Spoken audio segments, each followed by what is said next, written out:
Welcome back to another technical deep dive here in the debug zone. Today we're tackling a big question and breaking it down with insights from other users. Hopefully this clears up some misconceptions and helps you get the answer you need. So buckle up, stay a little curious, and let's jump right in.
And that's a wrap.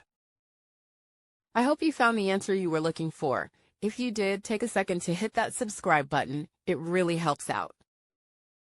And let me know in the comments which solution worked best for you. See you next time in the debug zone.